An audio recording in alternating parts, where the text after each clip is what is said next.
This is the Lead Scale Win podcast, and I'm your host, Benjamin R. Lewick. I spent 15 years in construction with nearly a decade of that as a general contractor and more than 2 decades leading and developing teams that had to hold up under real pressure. I'm a U.S. Army combat veteran, have a degree in leadership and an MBA, and work with business owners to install simple leadership systems and team structures so the business runs without them. On this podcast, we talk about real issues with people, profits, and processes that determine whether or not businesses move forward. You'll hear practical and tactical wisdom from owners, operators, and the experts who serve them so you can take an idea today and use it immediately. If you want stronger margins, teams you can trust, and more time back for the things that truly matter in your life, you are in the right place. Hey everybody, welcome to the podcast. Today's episode is sponsored by the Ideal Framework, which is a proven operational framework that helps contractors install the leadership systems and team structures they need so the business doesn't collapse without them.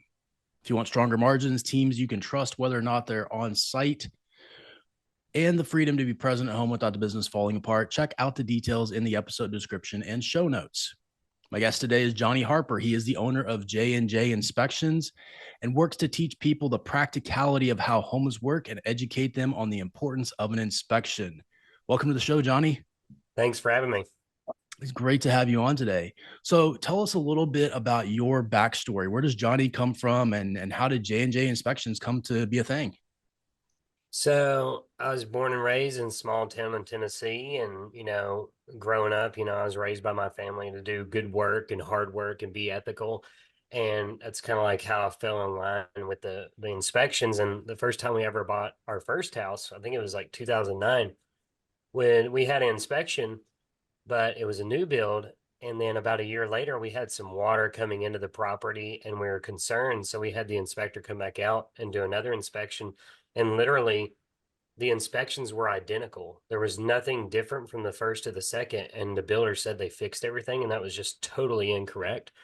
So there was like this huge lawsuit we went to. It was like 3 years. It was just drug out, this, that, and the other. And we ended up, the way the contracts read, we signed off on all contingencies and he wasn't liable. And basically, we got footed the bill to where we had to fix everything. And that's kind of where we came to about, that was 2012. And then about 2012 and 13, we were kind of figuring out, what do I want to do? I don't want to work for somebody. I want to do my business. I've worked on houses before, and my wife was like, "Hey, what about a home inspections?" And I'm like, "Yeah, I could do that." I mean, I like houses. I like looking at them. I can tell you the bad points. And it wasn't, it didn't really click until I was thinking, if it wasn't for that home inspector doing the inspection and showing us what was wrong, again, we wouldn't have any, viable, value to show like, hey, this wasn't done, even though at the end of the day, it went by the law, not so much of, hey, it's his fault, this, that, and the other.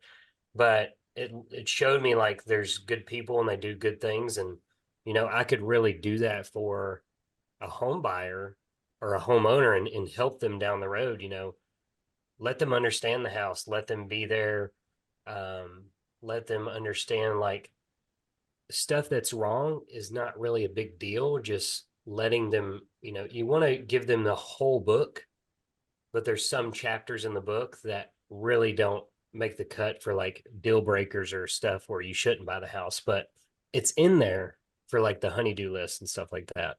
And that's where I came around about, with the home inspections is, we can do this. I like houses, I want to help people in my community. And that's where it came from.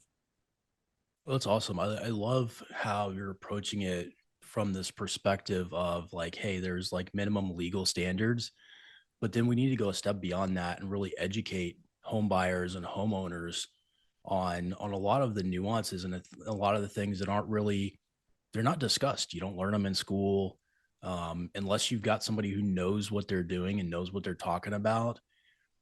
Like there's not really much of a venue out there, right? Because home builders, contractors, like the people that actually work on the houses and build them, a lot of them, like most of them don't have the time to sit down and educate homeowners. And then whoever the reps are that are slinging houses or selling them and stuff like that, marketing them for the builders and the developers and stuff, they don't have the time either. They're trying to make quotas and stuff. So have you noticed that there are other people out there who are also interested and passionate about educating homeowners, or does this seem to be something to where um, it's more of an emerging kind of phenomenon in the market? I feel right now, as deep as like social media and stuff is right now, I feel like there's a lot of guys going that direction, educating. Like, I know guys, not so much in my community or my area. I don't talk too much to the local guys, but there's guys in other states that I talk to, and they're really about going above that standard of practice and really, showing a person, hey, this is what's needed. This is what's wrong with your house. At the end of the day, we're not here to just be like, check mark, you're done. That's it. Because back in the day, it was like, hey, you just did a checklist and you were done. Now it's like you're getting these inspection reports from these companies that are like full on like books that help a client literally understand their entire house. And, we may not, get as deep as we need to because we're only there a few hours. As you live in the house month to month, year to year, you'll start to see the little idiosyncrasies about the houses that, what they do and this, that, and the other. We can only see it in a snapshot, but we try our best to like give like the full envelope. And if people have questions, we let them know after the inspection, if you have questions or like it's not so much you can put it on the report, but you can kind of feel the house out when you're in it and like feel like the aura, as I would call it. And, if it's a good house or if it's a bad house, or, I would tell people, it's very, very, very rare, like 0.1% of the time where I'm like, hey, this house is really bad because every house can be fixed at the end of the day. Yeah, So, and with the absolutely. other guys around in other states, I really feel that they're really going way above and beyond, and I truly appreciate that because at the end of the day, if you're excellent at your gig, you're just going to keep on having business and business and business, and your name's going to be pulled out there for everybody else to see. Yeah, you're so right about that. I mean, we were talking, a couple of ideas came up to me. You're talking about how, like, if you've got that reputation and stuff, there's always going to be work for you. My father-in-law, his dad was a contractor back in the Depression area, Oh wow. through the 20s, 30s, 40s, things like that. He had 2, 3 months backlog of business through the entire Depression because of Wow. the reputation he had for good, high quality work. There were always people who had money and were going to pay him based on his reputation. Yep. So, and I personally, I love your emphasis and your focus on educating homeowners and things like that. Years ago, I spent like 15 years in the construction industry prior to the army, and about a decade of that, I was a general contractor, and this is down in Texas. I partnered with one of the brokers down there, and I actually used to teach an in person first time homeowners class where we Yeah. would go Yeah. through month by month, season by season, and tell them, hey, here's all of the preventative maintenance that you need to do to preserve this asset because it's probably going to be, for most people, the biggest asset they ever invest in. Mm-hmm. Right. So, and probably 90, 95% of the stuff we went over, most of the people in that room had no clue to even look for it, had never heard of it before. 100%. They're like, oh, that totally makes sense. I never would have thought of that. Right. So I love the education piece of it. Um, as far as your personal development as a leader, as a business owner, and things like this, have you always had the entrepreneurial bug? Is that something that you kind of fell into, or you come from an entrepreneurial family?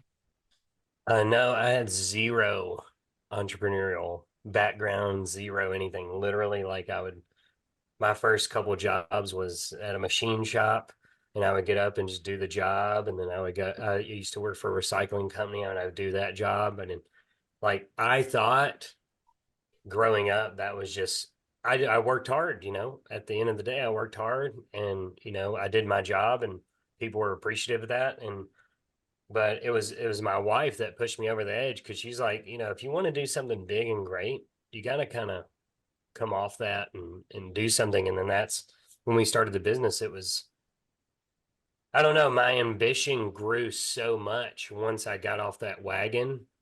I knew it was like, hey, go out, go out, go out. And people are like, oh, you're so ambitious. You talk more, this, that, and the other. I used to be like this huge introvert. And now I'm like, oh, I can talk about this. I can talk about that. I like, people are like, oh, I've never seen him on video before. And now he's talking about video and this and that and the other. And it's like, but before that, no, nothing at all. And I would just, be the quiet worker and just go to work. And now I'm like, either that's not okay, or hey, we need to do it this way, or hey, you should have done it like this, or hey, I need to educate you on this real quick. Like, at the end of the day, I think my communication is like 1,000% better than it used to be, because if you're an entrepreneur and you don't have good communication, I don't think you're going to go anywhere. I completely agree. Yeah. Completely agree. And thank God for amazing wives who see potential and push us outside of our comfort zones and be like, Yeah. hey, I think you could really do this. Yeah. Yeah. She's the entrepreneur. I wasn't. So I guess it rubbed off, and she was like, hey, go over here. And I'm like, okay. She's like, you'd be amazing at this. And you're like, would I? She's like, oh, yeah. And you're like, well, Yeah. actually, I am pretty good at this. Yeah. So when we're thinking about leadership and things like this, obviously, obviously being so passionate about educating the market and educating homeowners and things like this really puts you into this kind of position of leadership, and social media allows us to kind of step into this leadership and stewardship role within the marketplace, really kind of helping craft the future of the market and how people interact with contractors and stuff in the construction space. Tell me a little bit about what your thoughts are on leadership, right? In like whatever aspect or perspective you want to talk about it. So I believe, like, in the leadership category, is there's been too many times where people just jump into stuff and they just go on about their way, and they think their level of certainty or their level of whatever they're doing is correct, and they're not getting hatted properly by, let's say, if it was a higher up or if it was a colleague or something like that. They're not getting hatted and understanding the full benefit of what it is that we're doing, or what it is that a contractor is doing and stuff like that. Contractors, I mean, some of them are fly by night. They're like, hey, I'm going to take the test. I'm a contractor. You don't understand, at the end of the day, you don't understand how to run a business. You don't understand how to lead people. Like, some of these guys will do a job. They'll be like, oh, we're going to do a kitchen renovation. But they roll up on the job. They see that, oh, okay, the guys are doing good. And then they just leave. But they don't know down the road, you might have the owner that's mad that they did this, that, and the other. You're not actually leading them, or at the forefront. You want to put it there. This is what we're going to do. This is how we're going to do it. A lot of guys don't do any of that stuff. And I've learned over the years, it's like, hey, let's make sure our ducks in a row, and make sure that we're actually pushing forward correct data and the correct estimation of effort to tackle a job, to do an inspection, to go to a builder asking them to repair stuff. Because, I mean, leadership is very minimal. Like, in school, they just teach you to take a test, and then, like anything, the real estate, contracting, home inspection, all that stuff, you literally take a test, and once you pass the test, you're licensed. Yep.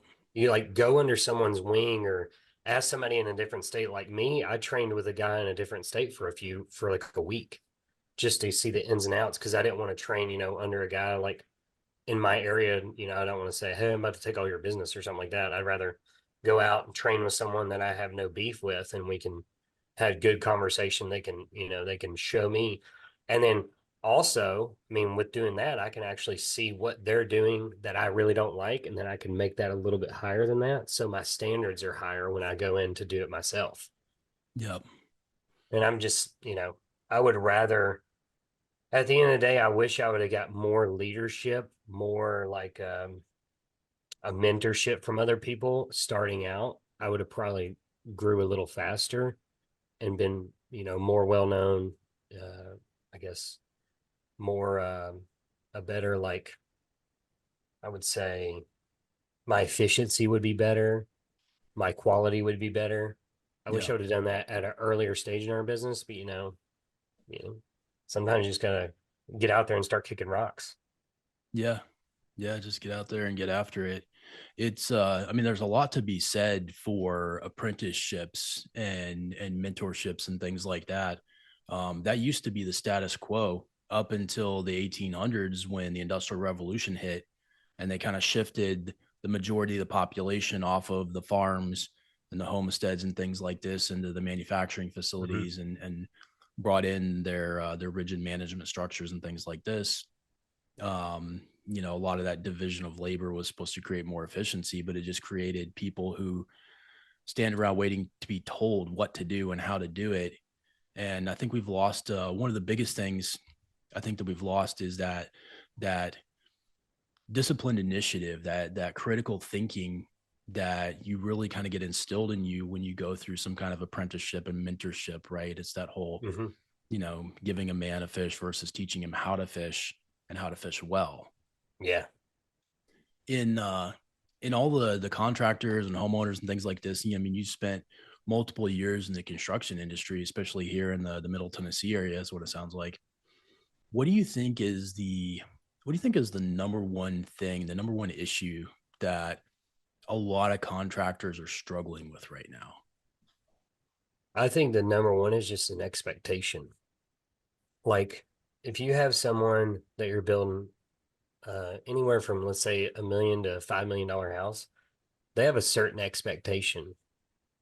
But if y'all don't communicate the expectation, that's when builder and homeowner go, face to face, and it gets kind of like scrappy. You know what I'm saying? Because if someone's not, I feel like at the bare minimum, you have to communicate weekly. And if they're going to drive on the property, they're going to see it, or is this done, is that done? And then if it's not, you didn't set the expectation. I feel like contractors literally are going from job to job to job to job, just setting up the jobs and then letting them run. And there's hundreds of contractors out there getting bad raps, but it didn't have to be that way. All they had to do was set the expectation and keep the communication up, and everything would have been good. Because literally, I see it every day. Hey, I'm looking for a contractor, and people are like, "Oh, don't use that guy. Don't use this guy. Don't use that." That doesn't mean the contractor and the work was bad. It means they were given it at that time and point. They were pushed out, and the expectation was wrong, and they just had a bad episode with that person. It's the same thing with builders. Builders, they stick to their timeline's pretty good, but if they don't have an expectation to the homeowner or the person buying the property, they get bad raps every day. You go on Google, look up every builder. There's Yep. like every builder's like two stars. It's because everybody that's mad put it on the review. You don't see the good reviews. And you're only as good as your subs, because you also have to put your subs in an expectation as well. And you and I both know some of those guys are either drunk or on drugs sometimes. I don't Yep. want to point fingers, but like when I'm on a job site and I see a beer can in the attic, what do I say? Or in the crawl space, I think Yep. the number one thing is expectation, really. It's uh it's really interesting you point that out because that really tracks with a lot of my experience as well, not just here in Tennessee, but down in Texas, right? When I was doing research for my last book that I wrote, um, I looked at a lot of different studies and surveys across multiple industries. And for the last like 40 years, the majority of the data says that the number one reason that companies across the board, multiple industries, contractors included, fail to hit their goals, and the reason they have personnel churn comes down to communication issues, miscommunication, lack of communication, or ineffective communication, right? Mm-hmm. Which gets back to that expectation management. Um, do you think it's just a matter of guys being too busy to really take the time to communicate efficiently, or have they not been taught how to properly manage expectations with vendors, subs, suppliers, customers, things like that? I think it's a little bit of both. I think at the end of the day, what I've seen the problem is the communication is definitely down between contractors and subcontractors. But also at the same time, I feel it's the reverse as well. The subcontractors say, "Hey, we're going there on a Wednesday." You don't hear from them, and then they show up on a Friday. But the thing is, they didn't tell you that at all. So now that bad communication gets built up, and now it's on you against the homeowner when all you were is you were trying to get them there on Wednesday to do the job, and now it's like a whole, now you have to go backwards, this, that, and the other. It's, I mean, it's high anxiety, I feel, because and when you wake up, like if the communication is not there, or if your expectations not there, I feel like the contractor would have like high anxiety and be like, what do I do? What do I do? You know, what, you know, and then have to go scramble. And, I mean, 9 times out of 10, it's communication. It's Yeah. literally communication. That's all it is. Like, we were working on a job. We do a little bit of stuff on the side, like a little handyman, this, that, and the other. I keep up with it's a little old lady. She rents this house. They had like some water damage stuff we're fixing. I'm like, hey, we're going to come out this day. We're going to stay for this long and then we'll be done. And she's like, okay. And every time I leave, I say, hey, we're done for the day. I'm going to leave. And then she locks her little gate. And there's nothing, everything's smooth because the communication is there and she understands and I understand. And I think that's the number one thing. If you had the communication in 100% on job sites, you could almost charge whatever you want because you would be showing up every time when you say you do, doing the job every time you say you do, and then finishing it. Like Yep. you would have years and years of work backed up if you did it correctly like that. And a lot of these contractors, they just don't get it. I think at the end of the day, they get a little bit lazy too. They get home and they're like, let me just chill, when they should have sent that email then instead of waited till the next morning when it wasn't fresh. Yeah. And now you're like 12 hours behind now. Trying to remember. Okay. Well, what was I going to tell them again? Yeah. Yeah. No, such a good point. As far as, as far as your kind of prescriptive, like, hey, here's how I'm going to solve all the problems, right? I've got the magic 8 ball here and I can tell you how to fix your issues. What do you see as something really kind of practical and tactical that contractors who are listening to this episode and listening to us chatting about this, they're like, okay, yeah, I agree. I see that in my business. Yeah, I got the slap on the wrist. I need to talk and communicate better with the people in my world. What's something practical and tactical they can take away to help them do that more effectively? I mean, at the end of the day, it would be putting a schedule together, making literally, let's say the kitchen, we're doing a kitchen remodel. Okay, this guy's the cabinets, this guy's this, and this. And then you have a timeline of each guy and each individual. And you also have their communication, like their name, email address, phone number. And also, when did I contact them last? Are they doing the job? Are they at the job? You almost have to put it in like a software because at the end of the day, we had these, notepads and we just write down, in the last 10 years, all the softwares come into, out and be like, oh, I can do this, that, and the other and keep on it. Yeah, The the guys that I think are really good at what they do is they always have a spreadsheet. They always have the subcontractor ready to go. And if that subcontractor is not ready, they have a backup as well. And they can rely on those people. You know, I would say reliability too on the subcontractors is a big deal. And if you got them in your back pocket, you can always call on them. And I think that's a big reliability point. But literally having a check sheet of what each individual company needs to do on that kitchen remodel. Let's say, for example, that's what we're thinking about is the countertop, the cabinet, the flooring, the handles, the drop-in sink, the faucet, the lighting, all that stuff, backsplash, and just having those guys set up. you're And really talking about systemizing and codifying things, like kind of publishing it to where everybody's playing from the same sheet of music, right? mhm, To where it's not just kind of like, and I say this knowing coming from the construction industry that we have a ton of oral tradition. Like we know how mhm. to do all the things up here in our heads.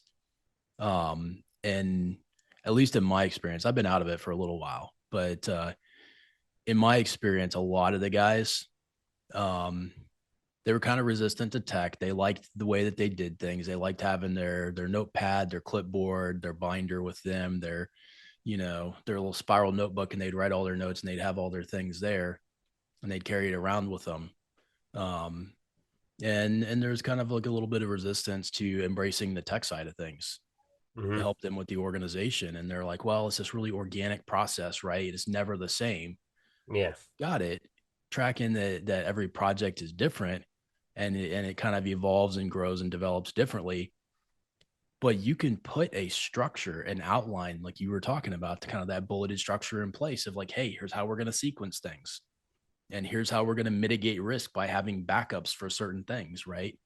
Hmm. Where if a contract, a sub shows, or a sub is like, hey, I'll be there on Wednesday, and their super is the only one who shows up on Wednesday with no tools because he's like, oh, I thought we were just walking it to see what we're doing. Like, no, man, I expected you to actually show up with tools to start working. Yeah. He's like, well, I can't have a crew out here until Monday, right? So I think you're spot on there. Really kind of developing at the very least a very simple systemized process that's published, right? Like an SOP, a standard operating procedure Mhm. that's written and codified and published, so everybody knows, hey, this is what's happening. This is how we're going to do things, and this is how things are sequenced. Yep. And then also, I would say bare minimum is what I see sometimes on job sites. Just when you say it's done, take a picture and send it. Because if they say it's done and they took a picture and it is done, then you know it's done. Because I've seen many times where they're like, hey, it's ready to go. And we get up on the job site, it's not even close to ready, especially for home inspections and new construction. They're like, hey, yep, it's ready. You get there, I'm like, y'all are 2 weeks out, bare minimum, guaranteed. No way. And then they also had to push the closings, which is that's another thing. They didn't have the subs there at the right time, no expectation. We're going to Yep. close on this day. And now also, if you're buying a new house, this is what I would tell anybody buying a new house that's getting it built. If they tell you a closing date and they hit that closing date, you better buy them a steak dinner or something. Be like, dude, that was so awesome. Y'all hit that closing date because 9 times out of 10, they're not hitting that. Just give yourself a 2 or 3 week window right there of where you're not going to be moving into that house. So you're not homeless on that closing date. That just crossed my mind to say that. Yep. I completely agree with you. Um, if you're able to actually deliver on the timelines and the expectations that you set, like you said, you will have just years of backlog of work just waiting on you. Mm-hmm. Because people want to work with professionals who can deliver on what they say they can deliver and meet the expectations they set. Yep. So shifting gears slightly, looking forward into the future for your business and for you, what do you see coming up for you? What's coming next for your business endeavors?